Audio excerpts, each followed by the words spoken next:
Olá pessoal, boa noite. Está no ar o programa Consciência Empresarial. Eu sou Alessandro Rubel. E eu sou a Cristiane Maziero. É isso aí, pessoal. Primeira temporada do programa, tá ótimo. Agradecemos os compartilhamentos, as participações, as contribuições para o nosso programa. E o que é nosso programa, Cris? Consciência Empresarial fala a respeito de como que são as atividades dentro das organizações, a vida real, aquilo que os líderes estimulam o engajamento, uma liderança mais participativa. Nossos convidados geralmente são pessoas que têm essa experiência dentro das empresas. É isso aí, pessoal. E a participação ela é bem-vinda não só ao vivo, porque nós estamos aqui 100% ao vivo, 100% online, 100% interativa, mas também ao longo da semana, quem estiver acessando pode fazer algumas perguntas, que a gente vai interagir com o nosso entrevistado e vai ser bem bacana. Bom, falando um pouquinho ainda sobre TV Conexa, nosso programa é toda segunda às 8 da noite. De terça-feira nós temos o programa com Marina Vital sobre Descomplica, falando sobre moda. E semana passada iniciou aqui o Bora Acordar. Fantástico. Fantástico, né? Parabéns, pessoal. Temas picantes com Dani Pereira e Meire Oliveira. Dani, sejam bem-vindas à TV Conexa.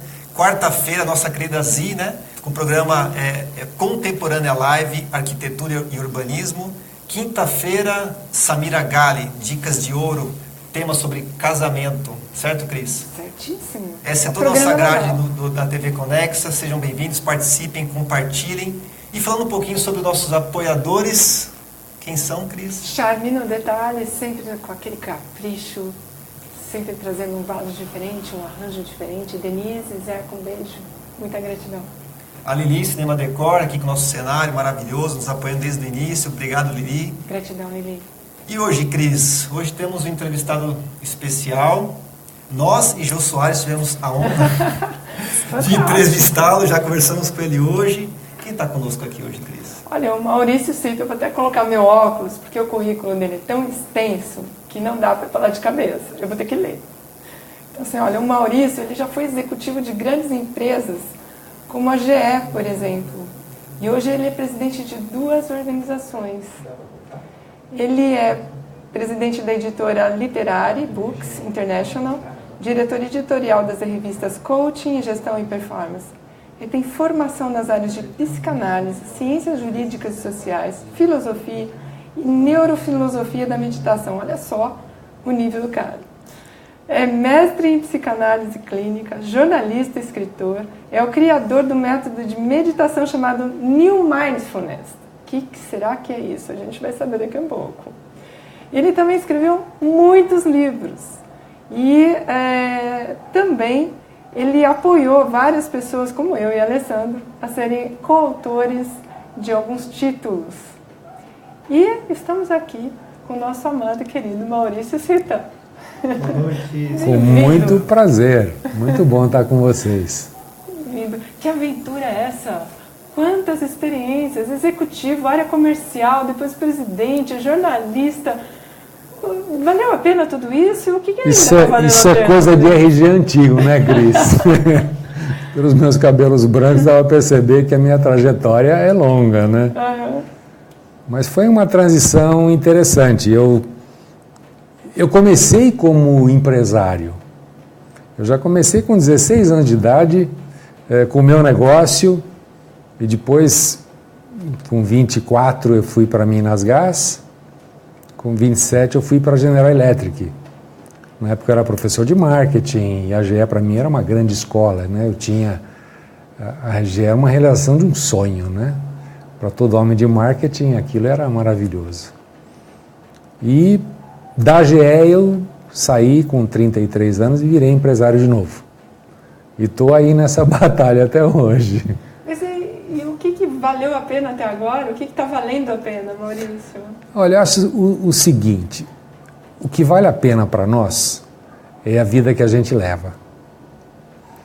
Quando você falou em mindfulness, a gente, que não vamos falar muito sobre isso hoje, dá a impressão que é um palavrão, né? Mas muita gente já ouviu falar, você passa a ter um desligamento com o passado e você não tem aquela ansiedade com relação ao futuro. Então, como eu pratico meditação há uma Cristiane Maziero atrás, quando eu comecei a praticar Setava Nascendo, o que acontece é que eu estou com a minha mente totalmente preparada para as vicissitudes da vida, né?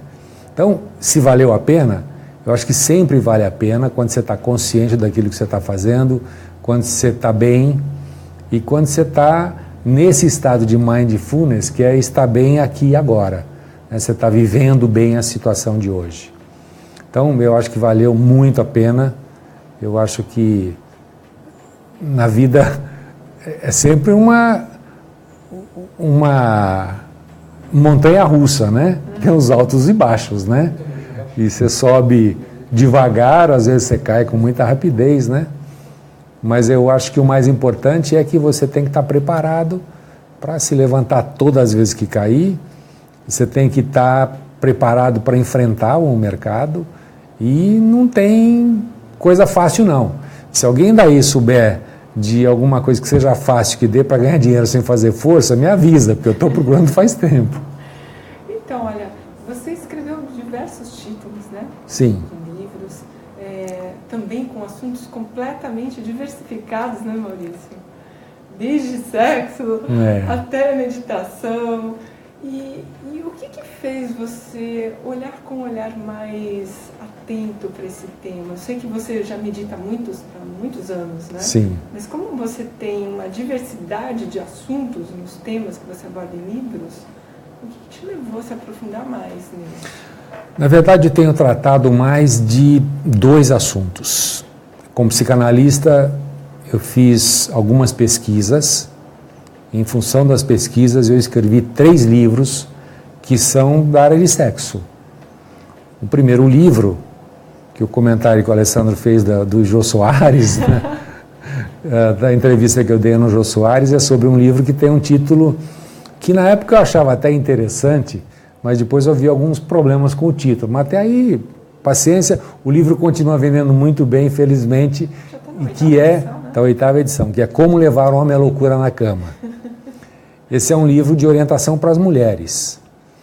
Eu procurei, com esse livro, fazer o seguinte: dá para a mulher a visão do homem, porque até então, a hora que a mulher vai ler, a maioria dos livros de sexo são escritos por mulheres. Começa a pesquisar no Google, aí, nas livrarias, e você vai ver que a maioria é escrito por mulheres.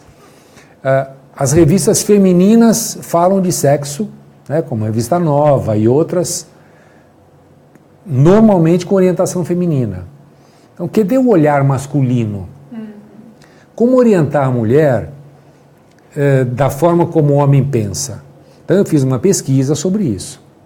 Não é da minha cabeça, eu não tenho essa experiência toda. Mas como você fundamentou essa pesquisa? Essa pesquisa está publicada no livro, inclusive. Tá? O livro Como Levar a Loucura na Cama tem no final dele a pesquisa publicada. São 21 perguntas, tem inclusive algumas perguntas abertas, no final tem 40 perguntas lá na pesquisa. Foi difícil conseguir o resultado, tive que trabalhar muito, visitar empresa, universidade, para pegar gente que propagasse a pesquisa, que respondesse, porque é impressionante como você coloca uma pesquisa na internet e as pessoas não respondem, né? A não ser que você dê algum grande prêmio, alguma coisa, senão eles não respondem. Mas eu consegui 1.600 respostas de homens e fiz uma pesquisa muito semelhante com as mulheres, consegui menos respostas, também trabalhei menos para conseguir as respostas, mas são 600 respostas. Isso me permitiu então escrever o livro Como Levar o Homem à Loucura na Cama. O contraponto dele seria Como Levar uma Mulher à Loucura na Cama. Seria a orientação da mulher, a mulher declarando como ela gostaria de ser tratada. Esse livro já deu uma pequena romanceada. O título é O que Freud não explicou, aquela famosa pergunta de Freud, afinal o que querem as mulheres? E eu criei um casal ali que já vive todas as fantasias, vem desde do momento da conquista e passa depois pelas fantasias sexuais. Depois eu fiz um outro livro que é Vida Amorosa Sem Monotonia. O 100 é uma brincadeira, é o número 100. É um livro que tem 100 dicas para quebrar a monotonia dos relacionamentos. Então, é um livro bonito, um livro presente, com muitas imagens, etc. Imagens de arte, não tem nenhuma imagem de mulher pelada ali. E é o livro que as pessoas encontrarão uma dica diária para que o relacionamento não chegue nessa situação de monotonia, porque a monotonia acaba com os relacionamentos. Nós sabemos disso, né? Mas aí eu gostaria de fazer uma pergunta para você. Vamos lá. Né? Eu até li um livro do Prem Baba, que ele fala de amar e ser livre, né? E ele fala dessas questões, mas ele leva também para o lado da meditação. E depois eu queria chegar contigo aí na meditação dentro das organizações, né? Tá, vamos chegar lá. Então, assim, você tem esse vasto conhecimento, né? E aí você escolheu meditação para ser um mote aí do seu livro e também de estudos, né? De aprofundamento dos seus estudos. Por que tomou esse direcionamento? Por que você foi nesse caminho? Cris, eu sei que você medita. Uhum. Na verdade, eu criei um método para ocidental. Uhum. Eu acho que todos os métodos de meditação são ótimos. Uhum. O pessoal pode e deve praticar qualquer método. Eu acho que o método bom é aquele que você se adapta a ele. Então, eu vi durante muito tempo a pouca aderência dos ocidentais ao yoga, por exemplo. Uhum. Eu não sei se você sabe da pesquisa, mas só 2% de quem começa a praticar yoga permanece praticando yoga depois de 5 anos. Só 2%. Nossa, é muito pouco. Tá? É pouco, né? Os outros métodos de meditação, todos eles têm uma vinculação com correntes orientais. Uhum, né? Uhum. E eu sinto o seguinte, que o ocidental, ele tem restrições para isso. O ocidental, ele não aceita muito ficar cantando um mantra ou pensando no mantra, porque ele não sabe o que é aquilo, ele não nasceu com aquilo. O problema do yoga, por exemplo, as posições, lótus, semilótus, o oriental nasce fazendo aquilo. Uhum. Nós não. Então, para nós, é muito difícil isso. E sem conforto, ninguém medita. Então, fazer a posição de lótus. Se a tua perna começar a doer, se as tuas costas começarem a doer, porque você não consegue ficar nessa posição, né, você não vai conseguir meditar. Então, como eu tinha feito há muitos anos atrás um curso de um psiquiatra alemão chamado de treinamento autógeno. Nossa, que interessante. Que é um treinamento de relaxamento.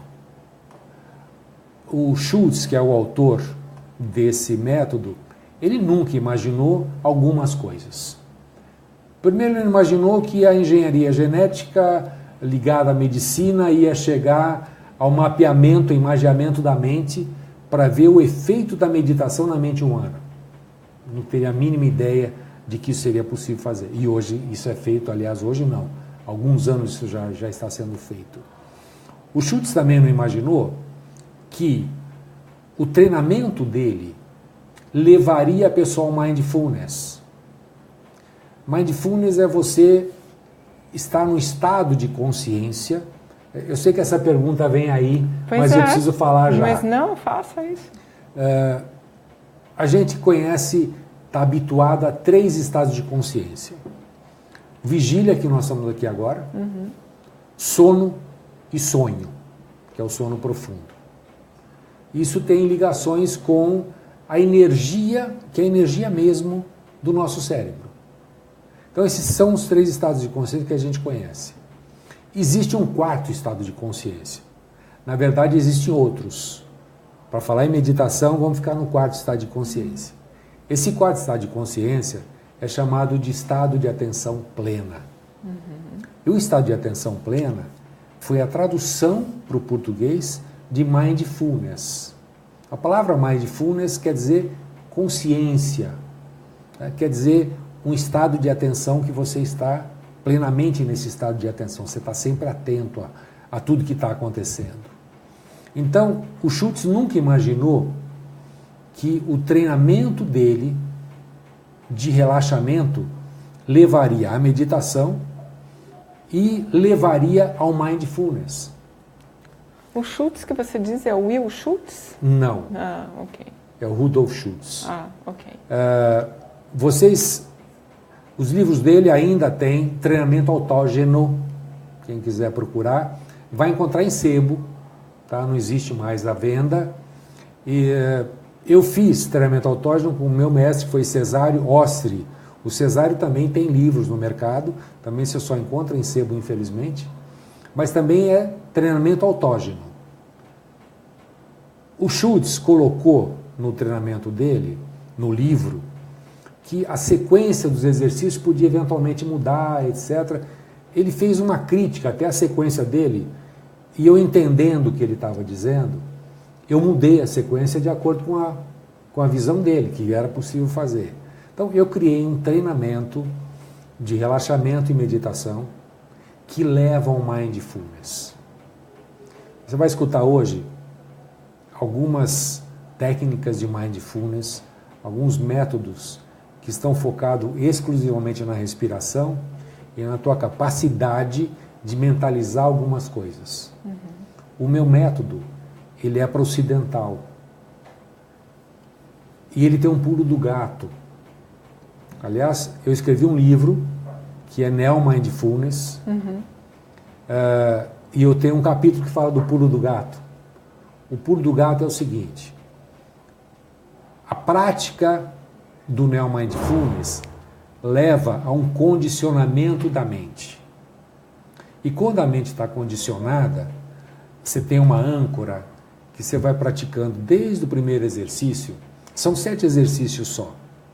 Então, na primeira semana, você pratica a semana inteira um exercício. Na segunda, você pratica o exercício da primeira semana e o da segunda. Na 7ª semana, você está fazendo de todas as semanas e o da 7ª. Nesse ponto, você continua praticando os exercícios, a tua mente já entra em condicionamento. A hora que você puxa a âncora, você entra automaticamente naquele estado de relaxamento profundo e de meditação. Eu costumo brincar e eu digo, você vai meditar nem que você não queira. Entendi. Então, o ocidental, com o meu método, e essa era a minha preocupação, ele consegue meditar, ele entra em mindfulness, ele tem todos os benefícios da meditação e todos os benefícios do mindfulness, através de um método científico. Porque eu me baseei em todo o relaxamento científico do Schultz e eu me baseei em métodos. A gente falou antes aqui no Osho, rapidamente. O Osho também acha que você não deve usar mantra, nem mandala para meditar. Nem furinho na parede, nem nada. Para o Osho, meditação é sentar e meditar. Mas ele utiliza a meditação ativa também, né? Ele utiliza. Meditação ativa é utilizada para várias coisas, né? Mas ele, basicamente, ele diz o seguinte: se você tiver com mantra, você está ocupando a sua mente. Essa é a visão dele. Que é interessante, porque alguém com toda a origem que ele tem, de mestre oriental de meditação, ele coloca isso como uma forma de você não praticar a meditação ocupando a sua mente. Tá? Quando você faz a meditação ativa, dependendo do tipo de resultado que você quer, é diferente, porque você mentaliza antes isso. Né? Então, o meu método, ele tem essa vantagem, que é um método para ocidental, ocidental que não se vê fazendo pose de lótus ou semilótus, tá? Que não se vê falando mantra, cantando mantra. E aí eu tô super curiosa, Vamos sabe? lá. Porque assim, como que eu faço para levar isso para dentro das organizações? Antes de entrar nas organizações, claro. Só para o pessoal tá chegando aí, Alex, Rodrigo, falou boa noite, Cris, Ale, o Rodrigo. Lá Boa noite. Sejam bem-vindos, Samira, vamos compartilhando quem estiver ao vivo e mandem suas perguntas. Mas antes de entrar nas organizações, eu estou aqui olhando você falar e admirando, né, e refletindo Quando a gente fala em estado pleno de consciência, qual a relação entre o estado alterado de consciência quando você medita? A gente consegue fazer uma relação? Existe... Eu não sei o que você chama de estado alterado de consciência. Eu digo o seguinte, quando você começa a meditar, é muito difícil meditar, porque a tua mente pula. Oscila muito, né? Oscila, teu pensamento vai lá longe, volta. Aliás, ele não volta, você traz ele de volta. É. Né? Tem até uma expressão que você tem macacos na mente. É. Né? A mente pula o tempo inteiro. Só a prática da meditação te leva a conseguir meditar efetivamente. Chega uma hora que a tua mente aquieta, você se tranquiliza e você medita mesmo. Né? Então, acho que é isso que você quis dizer. A gente consegue estar num estado de atenção plena quando você vai se habituando a meditar. E mesmo assim, em algumas situações, você tem variações. Então, a minha recomendação é, se você não está conseguindo meditar, para. Não força, deixa para fazer depois. Quem pratica meditação há muito tempo, pode ter um dia que vai parar para meditar e vai ter dificuldade. Né? Eu falo isso mais em função dos outros métodos. Porque no meu método, como você está com uma âncora, eu uso no treinamento uma frase âncora. Mas eu digo que o praticante pode criar a sua própria frase. Então ele pode criar uma situação. Aqui eu preciso dizer uma coisa. O meu método é praticamente de uma auto-hipnose. A gente não fala em muito auto-hipnose porque tem gente que tem medo de hipnose. Então eu vou fazer uma auto-hipnose se eu não acordar. Né? E todo mundo acorda de hipnose, quer queira, quer não. Né? O sono hipnótico, na pior das hipóteses, se transforma em sono fisiológico e depois se acorda dele. Então não tem essa situação de eu tenho medo de entrar em um transe hipnótico e não sair dele. Tá? Isso não existe. Né? Mas todo o treinamento autógeno, ele é um treinamento de auto-hipnose. E na hipnose, quando a gente hipnotiza alguém, se é um tratamento, normalmente você faz uma hipnose profunda e você instala essa âncora na pessoa. Por exemplo, toda vez que a pessoa está num transe hipnótico profundo, tá? Toda vez que eu tocar aqui e falar Brasil, você vai entrar nesse estado que você está agora. Vai entrar. Né? Se duvidar, o sujeito está passeando no shopping, você encontra ele, toca aqui e fala Brasil, ele vai demolir na hora. Né? Porque aquilo está instalado dentro dele. Então essa âncora também no meu método existe, que permite que a pessoa, mesmo estressada, etc., a hora que ela para, respira, tem um treinamento respiratório, um primeiro exercício respiratório, e vem a âncora, não tem jeito, você vai entrar em relaxamento profundo e meditação. Maurício, tudo isso é fantástico. Te respondeu? Respondeu. É super fantástico. Agora eu fico imaginando assim, nós trabalhamos com empresas, certo? E visitamos diversos tipos de empresários, executivos, e nem sempre isso é aceito. E quando a gente fala alguma coisa um pouco diferente daquele beabá dentro das organizações, você fala, vem um papo de abraçar árvore. Você já deve ter ouvido isso muitas vezes, Sim, né? Lógico.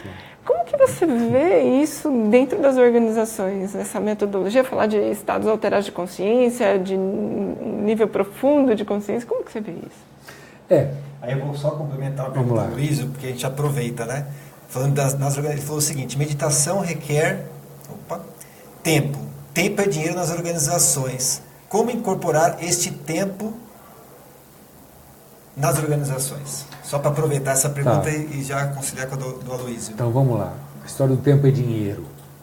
Tempo é dinheiro, efetivamente, só que os empresários que têm a cabeça mais aberta perceberam o seguinte, se ele der um pouco de tempo para o executivo, para que ele medite, ele vai ganhar mais dinheiro com isso.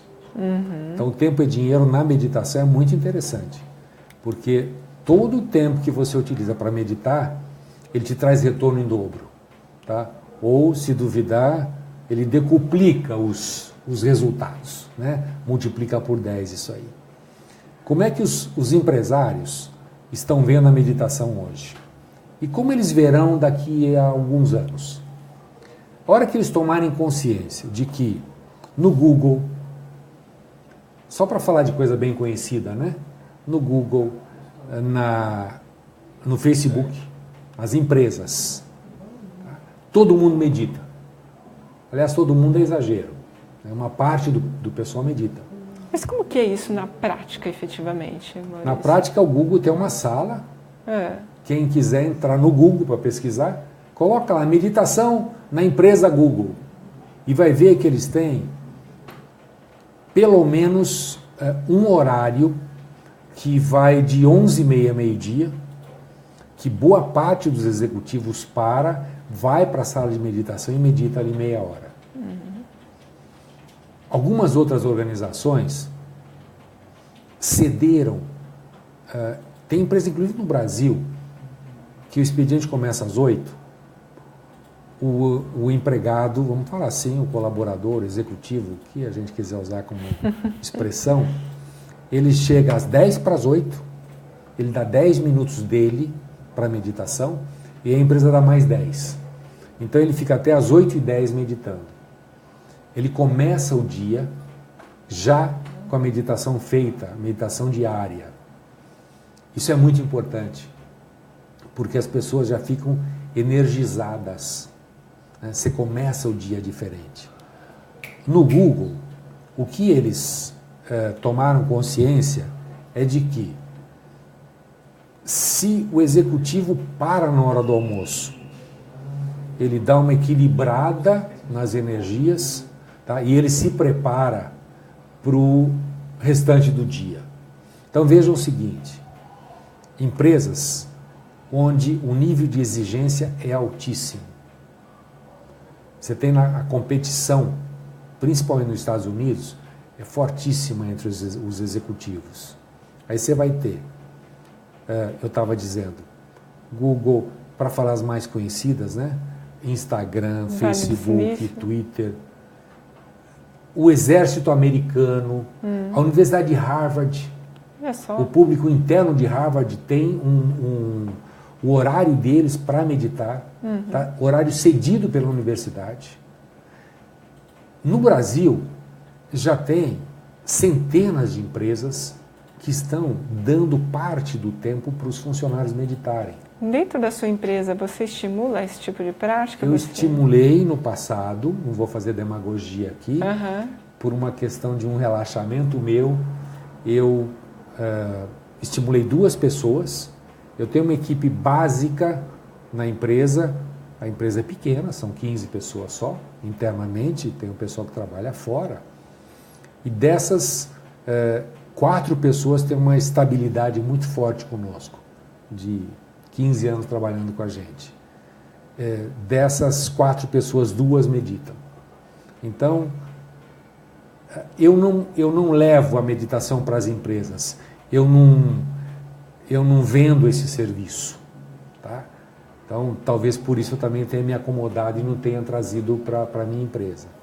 O que eu tenho feito historicamente é dar um curso por ano de meditação presencial, são 7 semanas seguidas, e eu estou acabando de preparar um curso digital, porque aí eu posso ajudar um número muito grande de pessoas. E nessa linha, Maurício, até a Samia está perguntando o seguinte, esse método de meditação ocidental que você está falando, pode ser praticado por quem está começando a meditação?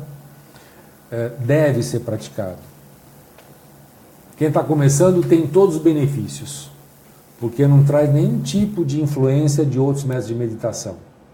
Quem não conseguiu praticar outros métodos, começou, fez o curso, fez 1 ano, 2 e parou de meditar, o meu método, é o que eu disse, tem a grande vantagem de criar esse condicionamento da mente. Então, quem está começando vai ter todos os benefícios. Legal, eu vou aproveitar, vou emendar do Rodrigo. Vamos lá. O Rodrigo ele está nessa vibe, dessa linha de raciocínio, acho bem bacana. Como convencer diretores e gerentes de empresas que ainda não se deram conta de que as pessoas são seu maior patrimônio e é preciso investir nelas para que haja um crescimento contínuo a adotarem a prática da meditação. Na área de RH, a gente escuta muitas coisas que são verdadeiras falácias. Então você vai escutar o seguinte: o RH é estratégico para a empresa. Deveria ser. Só que a empresa não dá para o RH o valor que tem que dar. Aí você fala a importância do capital humano para a empresa. O capital humano é extremamente importante. Só que quando precisa reduzir custo, a primeira coisa que o pessoal faz é cortar a folha de pagamento. Né? Então tem coisas aí que ainda tem que ser muito bem pensada, tem que arrumar essa casa. Tem muita coisa desarrumada nisso aí. Para mim, RH é estratégico, sim. Para mim, capital humano é a coisa mais importante que tem na empresa. Tá? Nenhuma empresa cresce se não tiver uma equipe forte, estruturada, motivada e que não vista a camisa só, não. Que faça parte dos desafios, que estejam preparados para os desafios. Então, o que vai ter que acontecer? Está um pouco ligado à resposta da pergunta anterior. A hora que esses empresários executivos perceberem a importância da meditação, perceber que as pessoas com menos estresse involuntário, elas vão produzir mais, porque o estresse é natural da gente. O homem nasceu estressado. O homem das cavernas já vivia numa situação de que o predador estava ali perto. Se ele dormisse, a onça vinha e comia ele. O leão vinha e comia ele, o leopardo e outros. Né? E ele tinha que sair para caça, porque ele tinha que alimentar a família e tinha que comer também. Então, sempre era uma situação de estresse. Mas o estresse, eu tenho até um vídeo no YouTube, que é um vídeo para causar um pouco de polêmica, para mexer um pouco com as pessoas. Eu digo o seguinte: o estresse não existe. Quando eu falo estresse não existe, tem gente que quer me internar, né? Esse cara tá louco. A verdade é a seguinte: não tem um vírus causador do estresse. O estresse não é contagiante, né? Você não pega de uma pessoa para outra, não passa de um para o outro. Então, como doença, o estresse você adquire. E você adquire porque você não tem consciência de que você não precisa adquirir. A situação é fácil para todo mundo que está assistindo a gente pensar no seguinte: quando a gente está bem, a gente passa por determinados problemas e não dá a mínima importância. Quando a gente está mal, qualquer pequeno probleminha nos leva a explodir. Então você tem a situação do estresse, que é um pouquinho de estresse hoje, um pouquinho de estresse amanhã, aquelas coisas repetitivas, você se fixando nas coisas que te estressam, e num certo momento você está neurótico, você está estressado. Tem até uma situação crítica chamada de burnout, que é de queimar. Né? A vela, ela burnout, ela queima até o fim. Né? Burnout é você se acabar, você queima até o fim. Tá? É o máximo do estresse que você pode ter. Mas é uma situação de ruptura. Desculpa te interromper, mas lá. Geralmente essas pessoas que estão nesse nível de estresse, você fala, vamos meditar? Ele vai olhar para você e falar, você está louco? Como assim? Tem tanta coisa para resolver, tanta coisa para fazer.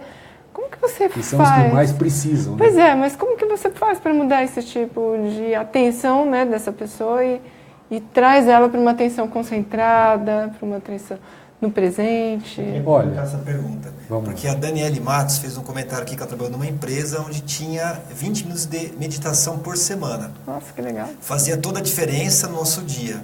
Nos tornava muito mais produtivos e focados. Eu super recomendo. As empresas deveriam estimular mais essa prática dentro das organizações. Bom programa. Obrigado, Dani.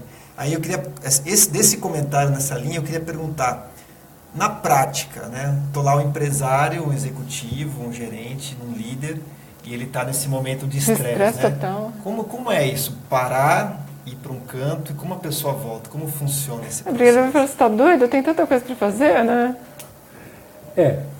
Na vida é tudo uma questão de prioridade e de inteligência. né? Você tem várias inteligências. A inteligência emocional, o Goleman está com um livro no mercado chamado Foco. Então o Goleman não fala especificamente, ele não botou um método de meditação, mas ele colocou a importância do foco naquilo que você faz. Então você tem uma inteligência emocional para perceber que se você se você meditar, você vai produzir mais, você vai viver mais feliz, você vai viver por mais tempo. Gente, tem uma pesquisa feita nos Estados Unidos, quem quiser procura no Google isso, quem medita chega a viver 20 anos mais do que quem não medita. Que interessante. E viver mais só não é importante só. É importante viver mais e melhor. Viver com mais qualidade de vida. Viver mais feliz. Viver sem muitas doenças. Uma outra pesquisa feita pela Universidade de Colômbia, isso está publicado no nosso site. Quem quiser entrar lá, neomindfulness.com.br, vai ver a pesquisa lá e vai ver o seguinte: os cientistas acompanharam um grupo de 2.000 pessoas por 5 anos.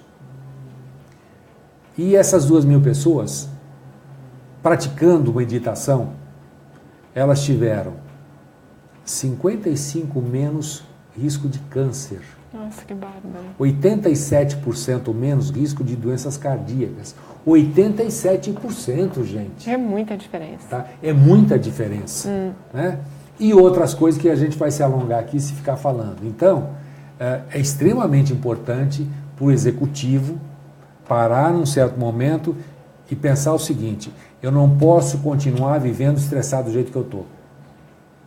O executivo não toma consciência, mas se ele olhar para o lado, ele vai ver os colegas dele que já tiveram AVC, que já tiveram infarto, e ele sabe que ele está num ponto que ele pode destruir tudo que ele já construiu.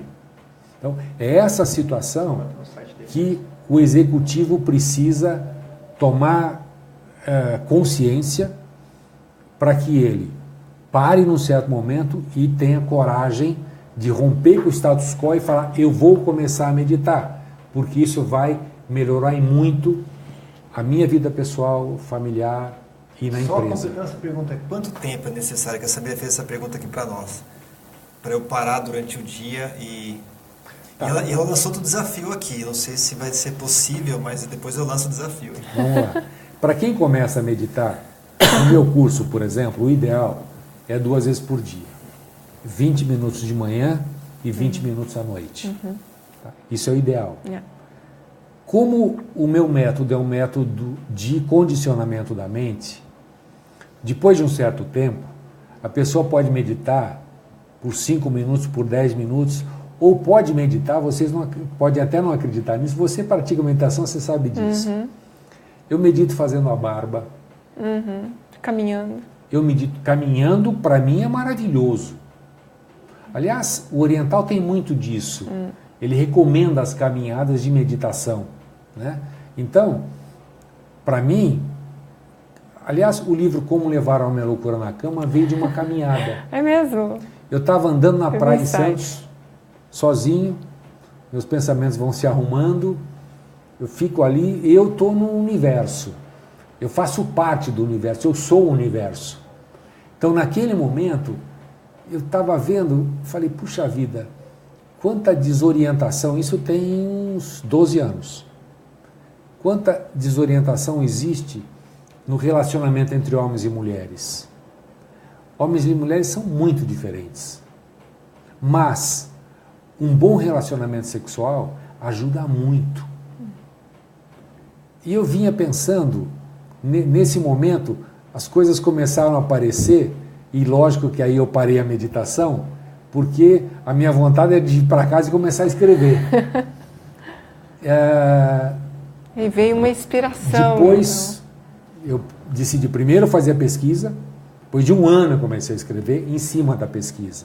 Mas veio eu meditando, eu ali me sentindo muito bem, andando nas nuvens ali na praia, e aquilo veio na minha mente assim, como é difícil esse relacionamento entre homem e mulher, como é difícil dar certo, as diferentes expectativas, etc. E daí eu só estava dizendo como é fácil meditar até andando, né? Qualquer situação. Você para, só que quando a tua mente se condiciona, você medita em qualquer situação. Sabe que eu já pratiquei meditação com a Monja Coen, né, lá em São Paulo. E ela é ótima. É ótima. Só que a forma de meditar é deixar os olhos entreabertos no método dela, né? E existem algumas vertentes que dizem que quando você está meditando, você fica inconsciente. Faz sentido isso ou não? É possível estar em meditação e estar consciente ou você perde a consciência? Na verdade, você não perde a consciência. Muitas vezes o que está acontecendo é o seguinte: a tua mente está tão vazia. Tem gente que diz que meditar não é esvaziar a mente. Quando você fala em estado de atenção plena, dá a impressão que você fala, bom, então estou meditando, é o inverso, eu estou com atenção plena em alguma coisa. Mas a verdade é que a mente relaxada te leva a estados quase de catalepsia, você está quase paralisado, né?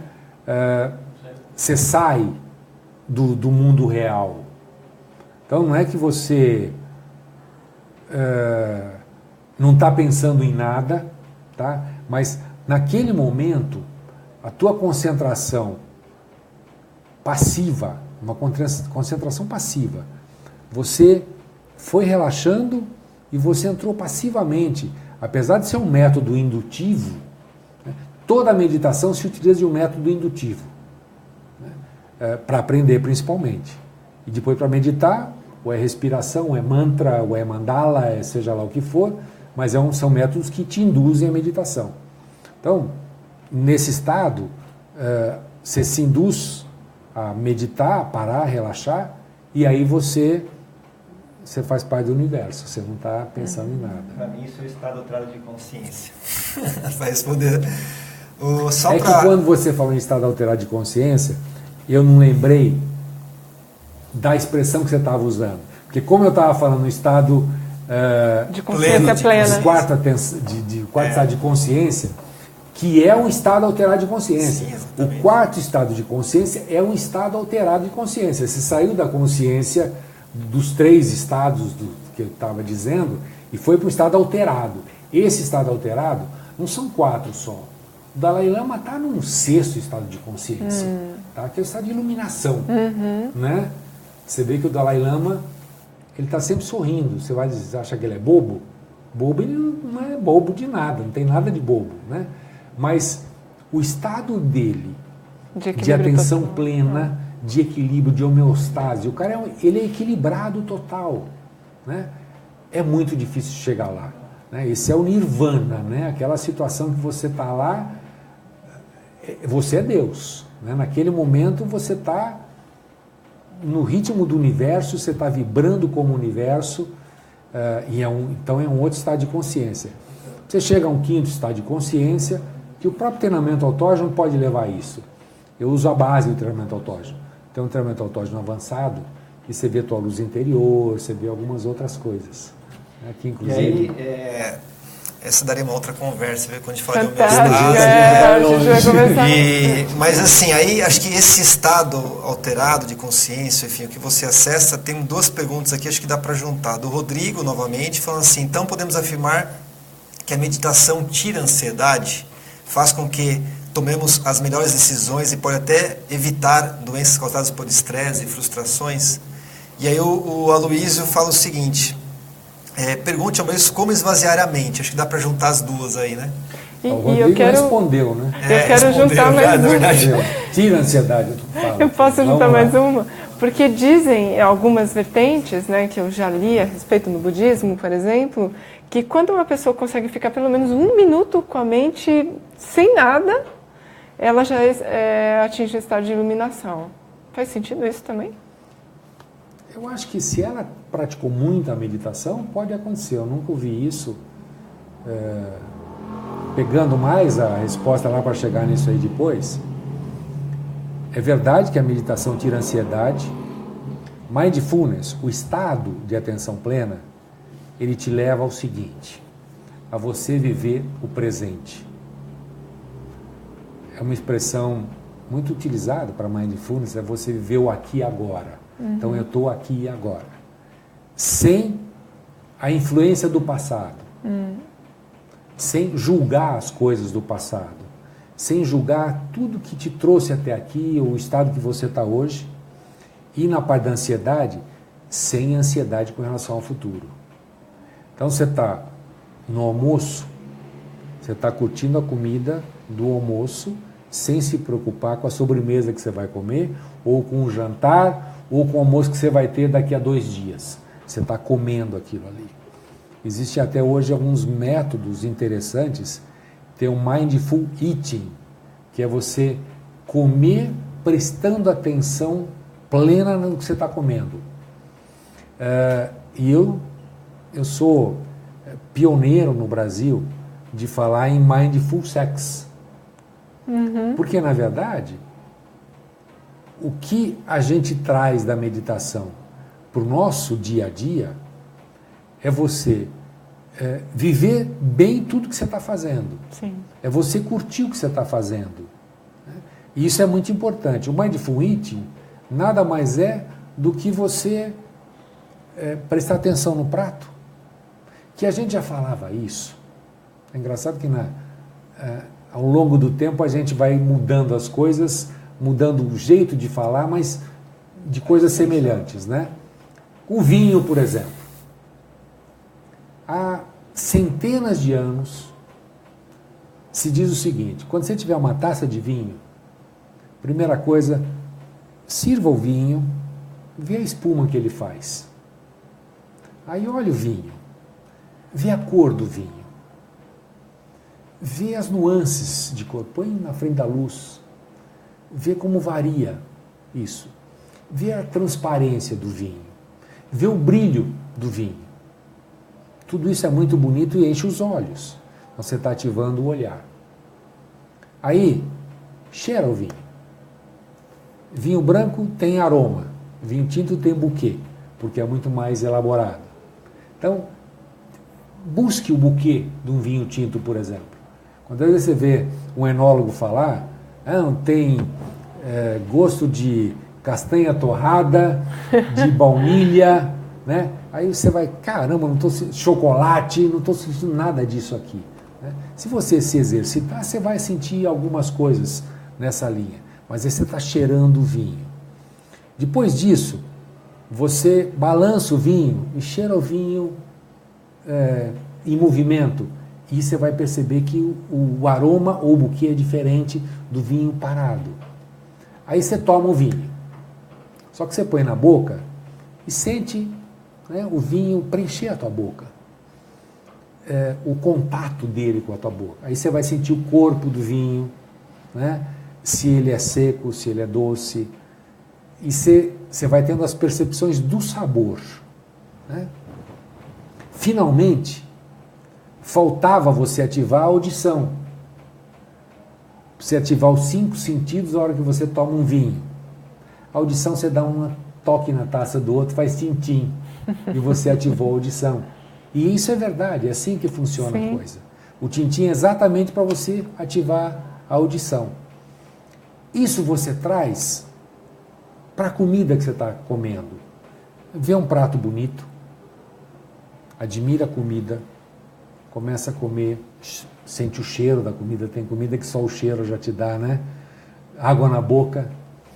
Aí você começa a comer aquilo, sente ela na boca, sente a textura de tudo que você está comendo e por aí vai. A mesma coisa você pode fazer com o sexo. Sim. Sim. Tá? Que tem um pouco do tântrico. Não, o sexo tântrico é um sexo em que o casal muitas vezes fica por muitas horas sem penetração. Mas você fala, que graça tem isso? Tem muita graça. Porque preliminares, né? Que não acabam no é a curtição total. Eu coloquei no meu livro Como Levar um Homem na Cama a importância do sexo, de você curtir muito a viagem Porque você não pode trocar alguns longos momentos de prazer por alguns segundos de orgasmo. Né? Coitado do homem que tem ejaculação precoce, por exemplo. Né? Às vezes em 30 segundos, ou menos do que isso, às vezes em 1 minuto, acaba o prazer dele. Ele ejacula e acabou ali. No livro do Prem Baba, inclusive, ele fala, né, medite antes e depois, porque você vai ter Sim. total prazer com aquele ato de amor, né, na verdade. E aí, o que ele não fala é porque porque algumas sociedades começaram a analisar a influência do mindfulness em diversas áreas. Por exemplo, na comida. Então, hoje já se fala em mindful eating. Eu estou falando no mindful sex. E aí, um dia eu estou conversando com a Carla Pereira, que é uma fisiologista da Santa Casa, etc., uma figura espetacular. E eu falei, Carla, eu descobri uma coisa. Eu descobri que dá para aplicar mindfulness no sexo. E ela também ficou super excitada com a ideia e a gente começou a voar. Aí ela falou, você procurou no Google alguma coisa? Eu falei, não. E eu fui procurar. E eu vi que, infelizmente, nos Estados Unidos já tem gente falando isso. Sei. Então eu inventei uma coisa, já tinha inventado. Sei. Né? Mas está começando. Está entrelaçado, na verdade. Pouca gente está falando. Ela falou, não faz mal que já falaram. É até bom. E algumas universidades americanas estão estudando a influência do mindfulness no sexo, né, que é a forma maravilhosa de você praticar o sexo. Então, não o Alessandro falou nas preliminares, não é você fazer a preliminar por obrigação. Agora, que preliminar que eu vou fazer aqui? Não, é você estar integrado com a pessoa. Né? Então, você está naquele momento, vocês são um. Né? Aquele momento, o casal é um. É total entrega, né? É uma sintonia tal, né? É uma sinergia tal ali, que, aproveitando isso, o resultado é extraordinário. É o que eu disse, tem muito a ver com o sexo tântrico, mas o sexo tântrico não leva em conta o mindfulness. Né? Agora, tudo isso é importante desse equilíbrio para ter um equilíbrio no dia a dia, né? Nas organizações, com a sua família, né? Esse que é, esse a gente é o ponto. Foi para lá, foi para cá, mas isso que dá a gente conversar com um oráculo, né? Com uma pessoa que tem muitas informações. Né? Agora sim, nós estamos caminhando para o final, que já passou mais de 40 minutos. Não sei como é que está o diretor fala. Agora, a Samira deu uma sugestão, não sei se é possível, esse que era o desafio, né? Se a gente consegue fazer alguma prática da sua meditação aqui ao vivo. Nossa, eu vou adorar. Eu adorei a ideia. Tira o sapato, não sei como é que tá o programa que faz. Aí eu posso tirar o sapato. Minha meditação, eu recomendo que seja feita sentada ou deitada. Então, a primeira coisa é você sentar relaxadamente. Vou tirar o sapato. Eu já vejo gente que fala em você sentar ereto, porque a energia de cima comunica com a terra, não sei o quê. Eu acho isso totalmente desnecessário. Acho que você tem que relaxar. Tá? Você tem que estar com o teu corpo totalmente relaxado. E aí, o efeito mindfulness você vai conseguir como? A hora que você sente... Primeiro você faz uma respiração. Infelizmente, eu desafio todo mundo que está assistindo agora a analisar se está respirando corretamente ou não. E eu vou dizer o seguinte, sem conhecer você está respirando errado. As pessoas não respiram como deveriam respirar. A criança respira. O bebê nasce respirando corretamente. Você vê a barriga dele, sobe e desce. Ele respira com a parte de baixo do pulmão. Ele enche o pulmão de baixo para cima. E a gente respira só aqui em cima. Só isso aqui. E o pulmão está vazio lá embaixo. Só para dar uma ideia, por que quase todo gordo é alegre? Porque o peso faz com que ele respire com a parte de baixo. E é lá que se oxigena o sangue que vai para o cérebro. e deixa a pessoa mais disposta, mais energizada e mais feliz e mais alegre. E o gordo é alegre. E quase ninguém sabe, né, por que o gordo é alegre. Tem uma grande influência aí. Então, você senta, faz a respiração, enche o pulmão de baixo para cima, 3 vezes profundamente. É possível até você fique um pouco zonzo. Experimenta fazer isso. Você vai sentir o seguinte, o teu pulmão está estranhando. Você está oxigenando demais o teu sangue, coisa que você não tem feito ultimamente. Então, encher o pulmão, esse exercício já te dá um primeiro relaxamento. Depois você mantém uma prática normal de respiração, sem se preocupar com ela, mas respirando profundamente. Vai mantendo essa prática e vai sentindo os braços pesados. Ao longo do tempo, você sente que teu braço realmente fica muito pesado, ele fica muito relaxado. E essa sensação de relaxamento, você vai levando para as outras partes do corpo. Então você tem os braços pesados, que no meu método, você primeiro aprende a relaxar um braço, depois você aprende a relaxar o outro, depois você aprende a relaxar os 2. Aí você vai sentir uma sensação de calor nos braços. O que é isso? Você está sentindo o sangue circular. A hora que você tira, o pessoal que tem a mão gelada está com aquilo que a gente chama de vasoconstrição vascular. Você está tão tenso que você fechou os vasos sanguíneos, o sangue não está circulando ali. E quando não circula nas mãos, não circula com os pés, você não dorme porque o teu pé está gelado, você não dorme porque a tua mão está fria, você sente a mão fria sempre, isso é muito ruim. Você está tenso e está restringindo a circulação sanguínea. A hora que você leva a sensação de calor para os teus membros, significa que você está relaxando e está fazendo com que o sangue circule mais livremente. E você tem as extremidades aquecidas. Aí você vai sentir as pernas pesadas e relaxadas. Depois você vai sentir o corpo todo pesado e relaxado. Esse é o meu método de meditação, que pelo fato de te dar essa sensação de relaxamento, te leva ao mindfulness, que é a sensação do estado de atenção plena. Você está sentindo o teu corpo, que é o mais importante.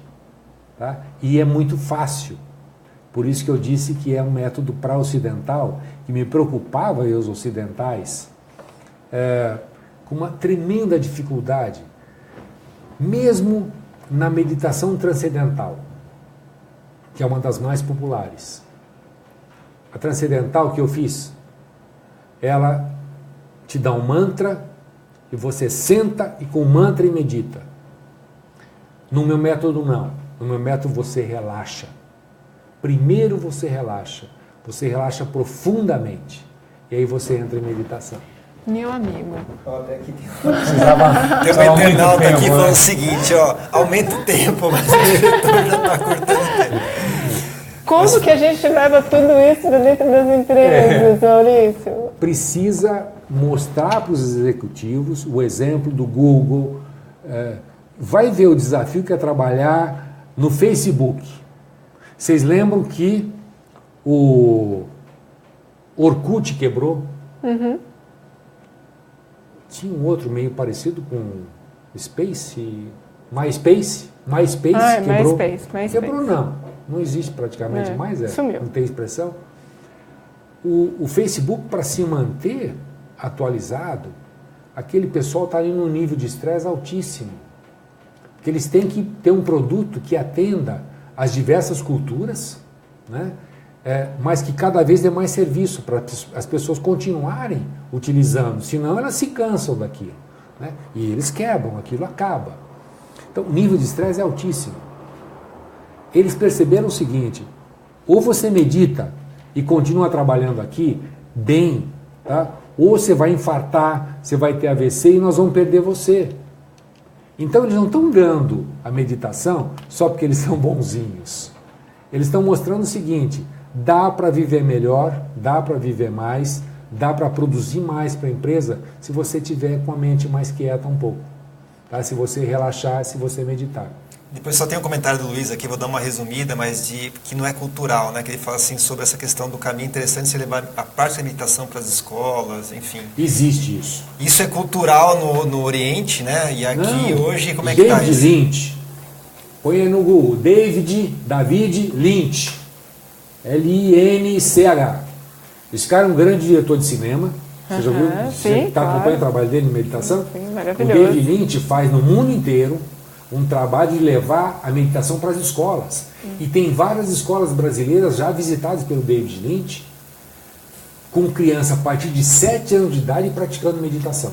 Então já existe isso. Serão Tem gente futuros fazendo líderes, isso. né? Que vão levar cada vez mais para as organizações também. Só para encerrar, estou à disposição de vocês.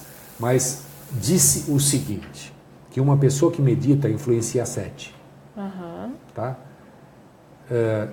Se a gente tem 7 bilhões de habitantes no mundo, e se nós tivéssemos 1 bilhão meditando, esse mundo seria muito melhor. Tá? Eu acho que é isso que a gente está precisando. A gente parar. precisaria ter mais Maurício Citas no mundo também. Então, se uma pessoa influencia 7, aí é só pegar os líderes de uma empresa, né? O quanto que eles podem influenciar no seu contexto. Nossa, Verdade. fantástico, né? E Os líder funcionários todos. Né? O líder que medita, ele realmente sabe influenciar melhor. O líder que medita é muito melhor do que o que não medita. E isso é científico. Pegaram líderes, tudo vai no Google, joga lá que vocês vão descobrir tudo. Pegaram líderes, deram meditação por 8 semanas, os que meditavam tomavam decisões muito melhores do que os que não meditavam. Tá? E por aí vai. Não dá vontade de parar. Não temos fazer o mais quê? tempo. Vai ficar o gostinho de quero mais. Vocês que estão assistindo, no final do nosso live vai aparecer um link aqui, TV Conex. Aceitem, né? Aceitem o link, que vocês vão começar a acompanhar a nossa página.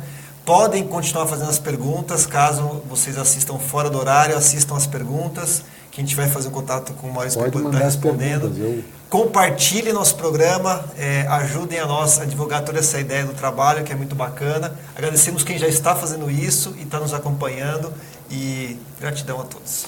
Muita gratidão. Lembrando sempre que nós trazemos aqui pessoas interessantíssimas, como o Maurício Cita. Muita Obrigado. gratidão por estar aqui conosco, de ter vindo de São Paulo, ter pego aquele trânsito todo, só meditando Valeu a mesmo, né, pena. Maurício? E pra gente é um grande prazer estar com você aqui. Muita gratidão. Semana que vem nós teremos Daniel Carvalho Luz e ele falará a respeito do futuro dos trabalhos, o futuro do trabalho nas organizações. Participe, conecte-se e sempre traga aí perguntas pra gente, que vai ser um prazer ter você aqui com a gente. Pede para ele voltar. Gostaram aqui. E aí tem outras perguntas que estão acontecendo, depois a gente vai fechar com o Maurício para poder responder. E o nosso programa Consciência Empresarial, toda segunda às 8 horas, é para quebrar paradigmas mesmo. Essa é a nossa proposta, né, Cris? Vamos fazer diferente, né, Ale? Exatamente. Porque igual todo mundo faz, vamos fazer diferente. Gratidão, pessoal. Gratidão, Maurício. Gratidão. Fiquem com Deus. O Tchau. programa com o Daniel é imperdível, hein? É meu amigo. Você sabe muito bem, e né? é Faz essa imperdível. propaganda dele aí. Vocês não devem perder. Tchau. Boa noite.